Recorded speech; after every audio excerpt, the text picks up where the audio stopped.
Welcome to new blog. আজি চাওক আমাৰ এয়া অৱস্থা। টমটম ড্ৰাইভাৰ হ'লে এয়াই অৱস্থা হ'ব, বা গাড়ী ড্ৰাইভাৰ হ'লেও এয়াই অৱস্থা হ'ব। এয়া হ'ল আমাৰ অৱস্থা আৰু বস্তা। দোষ কেনেকুৱা লাগিছে আজি ঠাণ্ডাত? এই ঠাণ্ডা মৰি গৈছোঁ, মইতো আৰু কি ক'বা আৰু ৰাতিতে কেইটা বাজিলে? 12টা বাজিলে হয়নে? এইটো টাইমটো মই দেখাই দিওঁ বাৰু।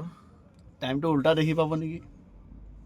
টাইমটো উল্টা দেখি পাব নেকি? সেইটো চোৱা ইয়াত 12:07 হয়নে?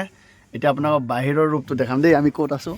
এয়া আমি আছোঁ টাউনৰ মজমজিয়াত, নক্ষত্ৰ চিনেমা হলৰ ওচৰত। এটা মানুহ নাই, খালি আমি দুটা গাড়ীৰ ভিতৰত সোমাই ফিল্ম চাই টাইম পাছ কৰিছোঁ। মানুহ 6টা আনিছিলোঁ, ইহঁতে এতিয়া মানে ফিল্ম চাব গৈ নোলোৱাই হৈ থাকিলে। এতিয়া কি ফিল্ম লগাইছে শুনিছোঁ? বৰ্ডাৰ 2। কিন্তু এতিয়া কি বৰ্ডাৰ 2 লগাইছে? 12টা বাজিলে এতিয়ালৈকে ওলায়ে নাহে। আৰু আমাৰ অৱস্থা হ'ল এয়া টাউনৰ মাজত। সেইটো কাৰণে ভাবিলোঁ সৰুকৈ এটা ব্লকে বনাই দিওঁ। সেইটো কাৰণে কি ক'ব, টোপনি ধৰিছে, চকুটো ৰঙা হৈ গৈছে, টোপনি ক্ষতি কৰি ৰখি আছোঁ আৰু।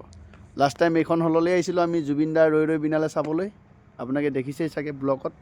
সেইটো কাৰণে আকৌ এবাৰ ব্লগ বনালোঁ। এয়া হ'ল আমাৰ অৱস্থা। জয় জুবিন দা, জয় আই অসম।